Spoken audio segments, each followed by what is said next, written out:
Hello, welcome to Connie Martinson Talks Books. Music has the power to make us fall in love, to make us cry, to make us be willing to stand up and fight for our beliefs. But it also, according to my guest, Howard Richman, has the power to help us when we have pain. The book is called Ease Chronic Pain, Music, Imagery, Book, and Journal. It's written by Howard Richman, the composer, and Judy Nelson, who's a music therapist. The book is published by Stewart, Tabori, Chang. Welcome, Howard. Pleasure to be here. And it is a very unique book because it comes with a CD in the beginning that truly adds to the artistry of the book cover. Yes. You can see right off the bat that there's a CD in there, and I'm really happy with the packaging. They cut out the cover of the book, and you can see it right there. Where did the concept of using music, and you say it is not usually the music one hears for relaxing, etc., come to you that it would ease pain? Well, I've been doing this since 1982. I'm trained as a concert pianist, and I've always had an interest in how sound affects us. Yeah. And what I've discovered is if you have music that is something that you like, it may not be necessarily the kind of music that would heal you. And that sounds surprising, I know. For example, if you're feeling sad and you want to put on some happy music, that might not make you feel better because by comparison, you're going to feel worse.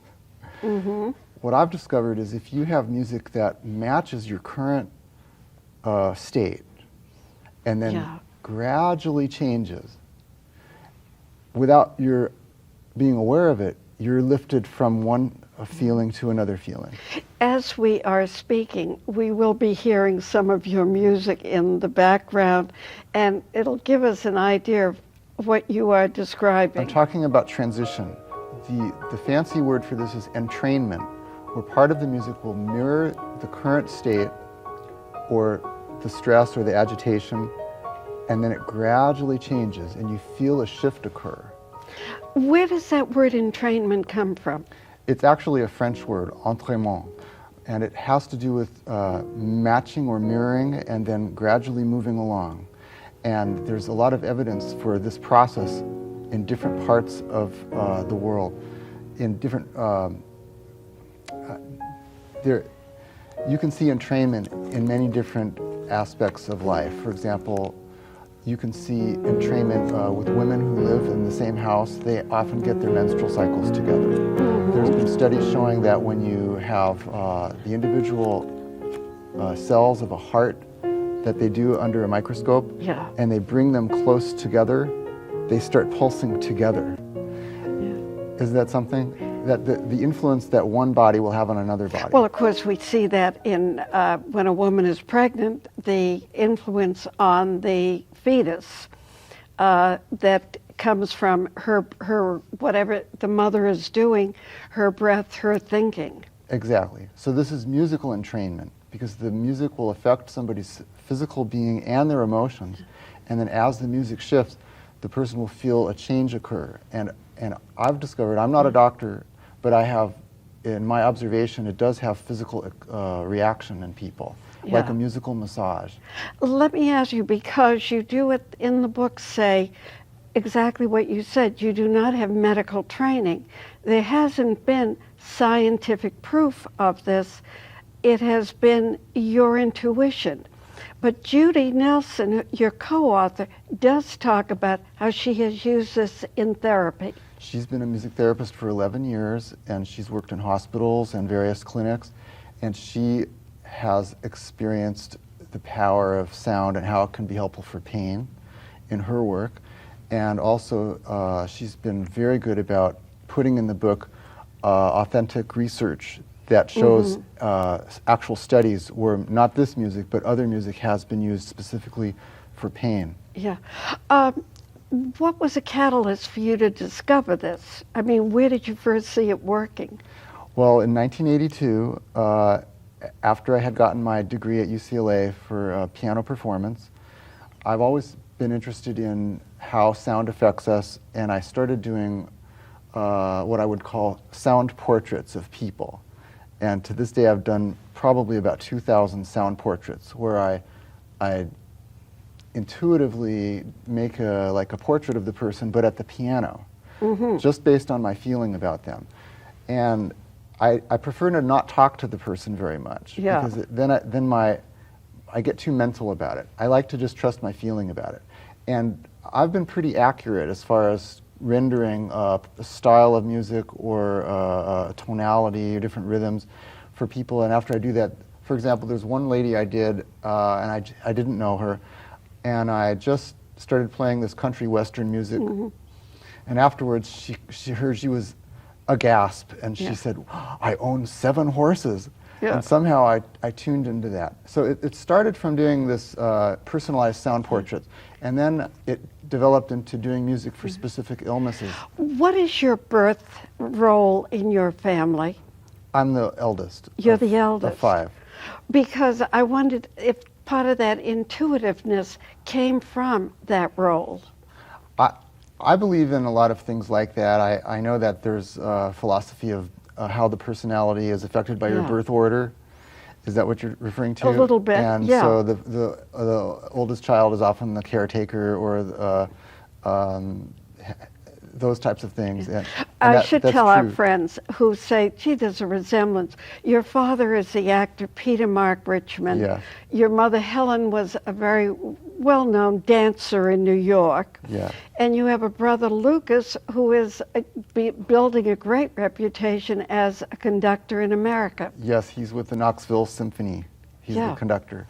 Now, has he used any of your music in maybe a symphonic stage? Well, we're talking about things like that, of working together, but we haven't quite done anything yet. Yeah. Yeah. What does he think of this concept? He in his own way, in Knoxville, is working on music and health, and he's working on a project, and he's invited me to be part of that. So it hasn't quite manifested yet, but it's in the works. Yeah. What's the role then with music, as you talk about in the book, with stress? And is there a particular type of pain that this music is better suited for? Well, I work with people with all types of pain, and you will see that this can be helpful for every type of pain, including emotional pain and even phantom pain. That's if someone has lost a limb, but they still feel the pain as if it were there. There are certain situations where there's a physiological issue, where there's bone on bone, say, and there's no cartilage. And I don't think there's much that could be done in that case. Yeah. You know, I can't say that this is going to be helpful for every single situation. But sometimes there's a pain cycle that happens where there's a certain stress that occurs because you're anticipating the return of the pain. And that anxiety that the pain will come back causes your muscles to be stressed. And when the muscles are stressed, that actually precipitates a return of the pain. Yeah. This is where the music could help relax the muscles, and also the guided imagery component is very good at relaxing your whole being, so that will help stave off the return of the pain. Yeah.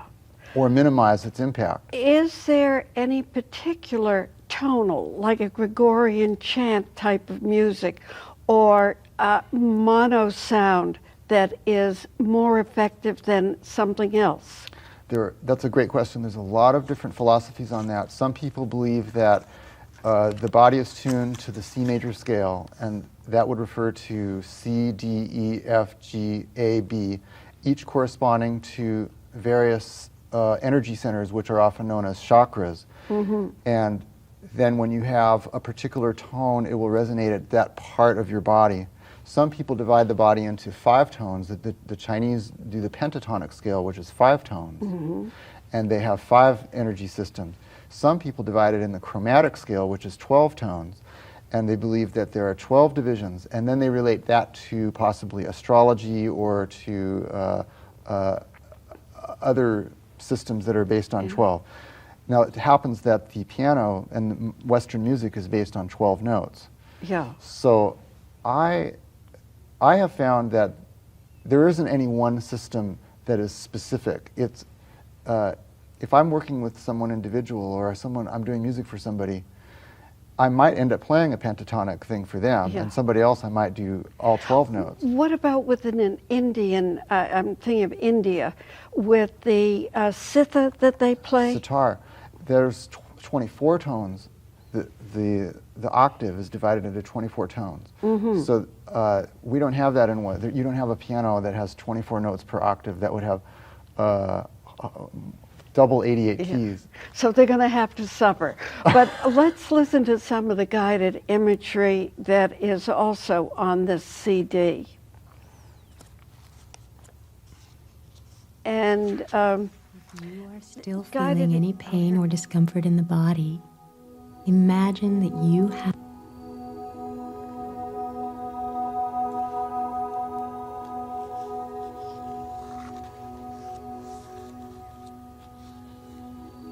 When the sponge is saturated, pull it out.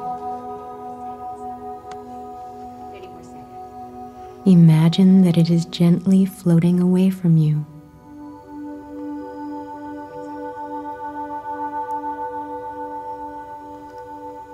When the sponge is about 5 feet away, place a golden ball. does pain have a memory? Yes. I'd like to call it the cellular memory. We actually have a memory in our cells, and there are ways to erase or release that cellular memory. Let's say there's been studies of people who had a car accident 20 years ago, and they went through physical therapy, and their leg was hurt, injured, but they went through physical therapy and all kinds of, on the surface they're walking again, everything's fine, but when they drive by that site of the accident, they actually have a physical pain in their leg because there is an imprint, like a cellular memory of the original pain.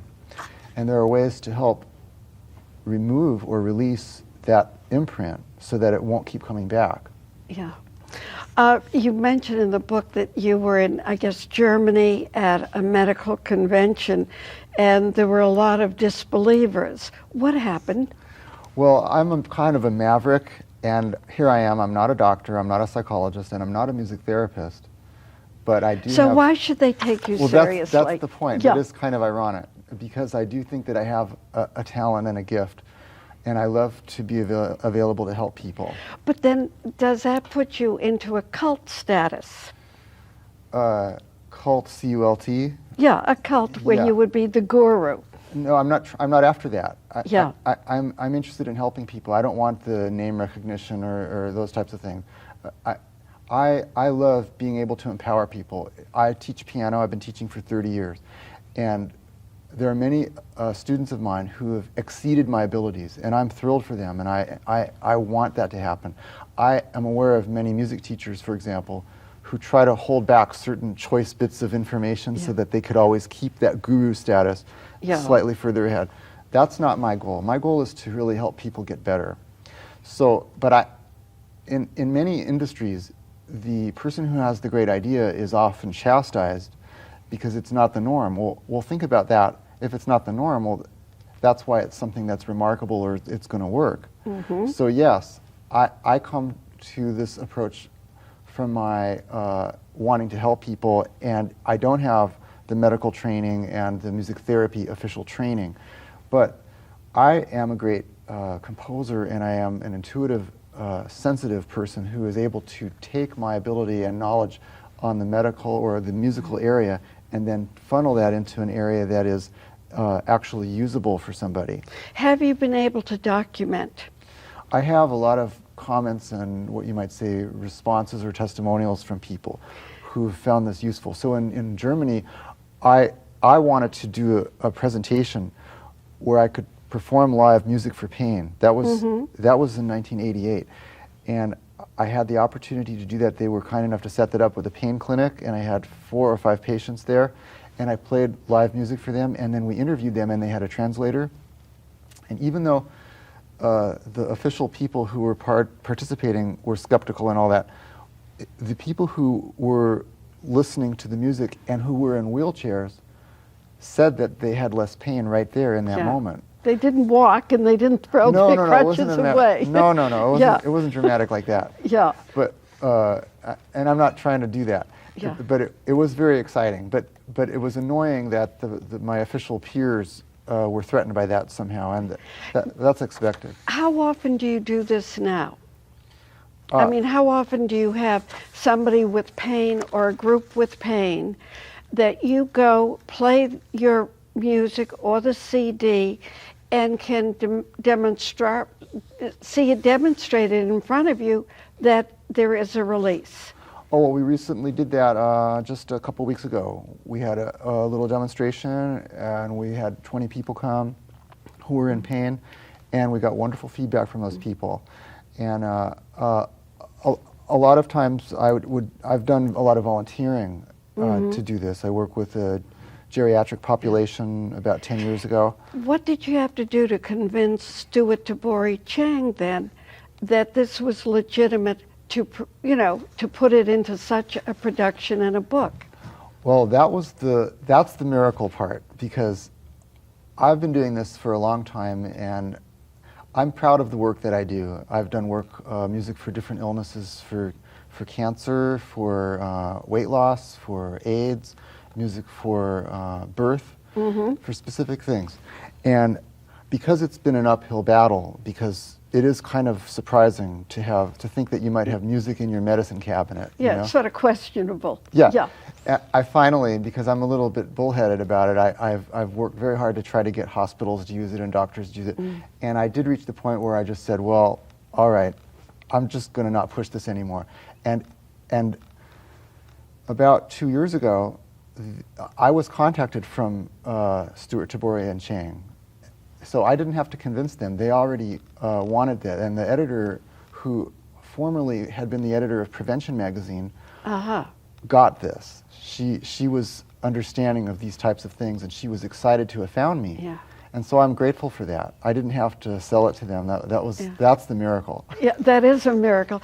Let me ask you, how does the music that would be used for, say, weight loss differ from music for one of the other factors? Well, each person has different stresses in different parts of the body. And so my theory is that the people of a particular group, in general, there are always exceptions, but the group of people who have a weight problem, or the group of people who have pain, or the group of people who have want to conceive a child but cannot, there's a tendency in those groups of people to hold their stress in similar areas in their body. And if different sounds have a resonation factor, that person will, when they hear certain tones, it will permeate different parts of their body, and it will help massage that or relax or break down that stress blockage. And different parts of the body are linked to different emotions. So some people will respond first on an emotional level, and that will have a commensurate effect on the body. Yeah. Some people feel a shift occur on the physical body. They might feel tingling or cold or some kind of vibration when they hear it, and that will have a commensurate effect on the emotions. And the people who are of a particular group tend to hold their stress in a similar area. So in this case, for pain, there are certain resonation parts of the body where the music will go, and that does relate to, well, is it a 12-note system? Is it a 7-note system? Is it a 5-note system that we spoke about before? And because I'm aware of all of those things, I can incorporate that, but when it comes down to me actually creating the music, I do trust my intuition. So I can't say, yes, I use D sharp, and that's going to go right to your solar plexus, and that's where you're holding your pain.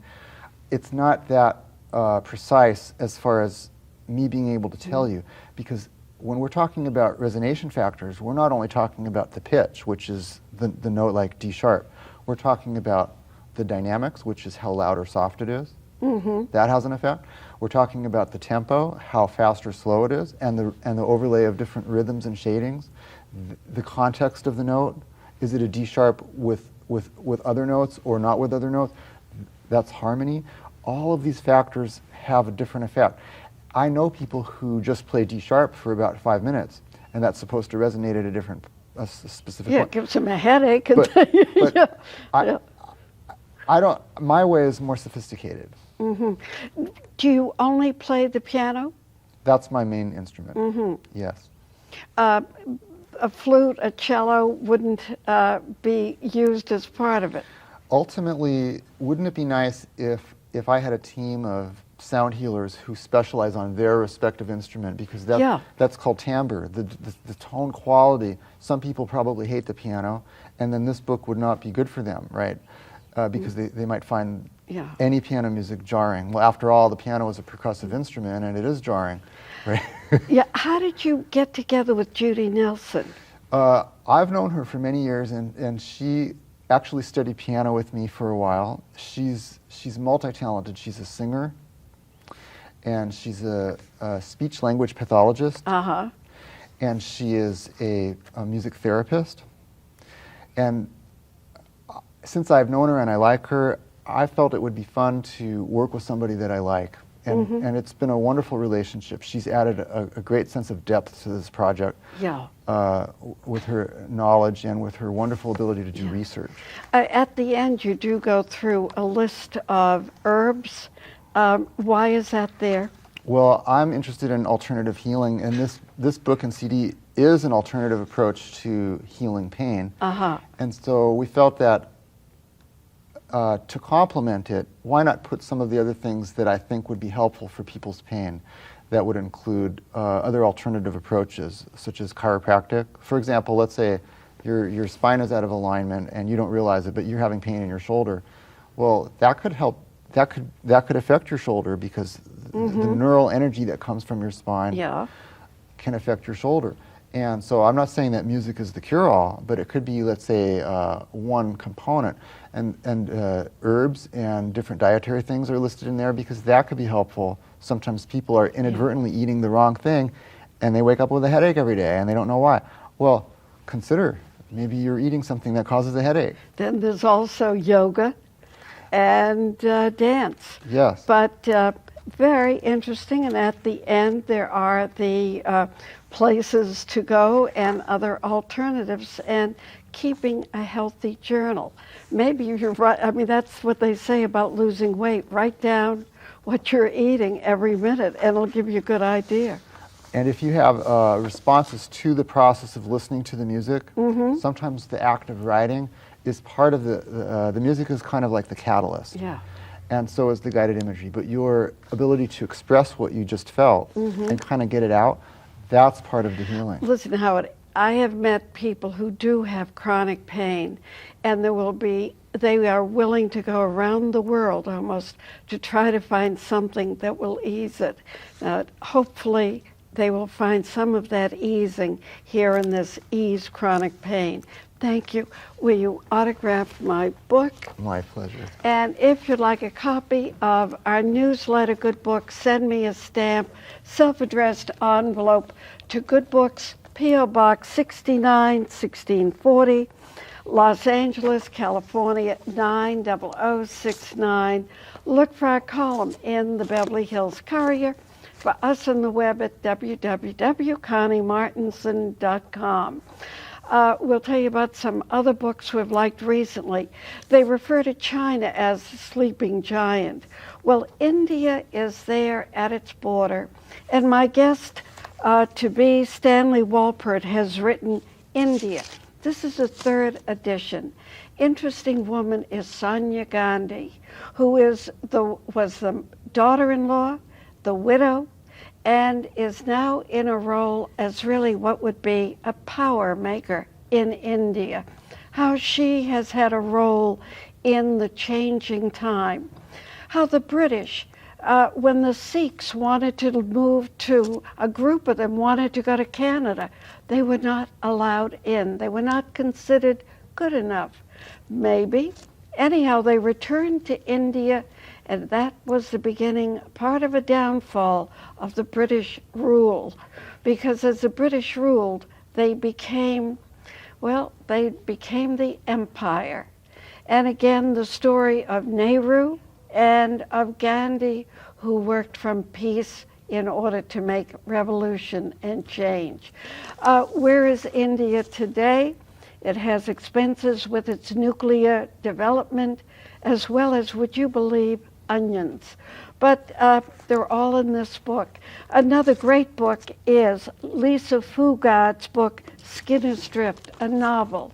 She is the daughter of Ethel Fugard, the playwright. But this is about the change from a novelistic point of view and a young woman's point of view living on the farm up in the Boer country. World is changing, but one thing never changes, our libraries. Whatever you can do, support them. What did a library mean to you growing up, Howard? I love the library. I've often, before the internet, I always felt, wouldn't it be great to take off a whole year and just hang out in the library? Ah, that seat that never moves. We'll see you next time. Thank you very much. My pleasure. Thank you.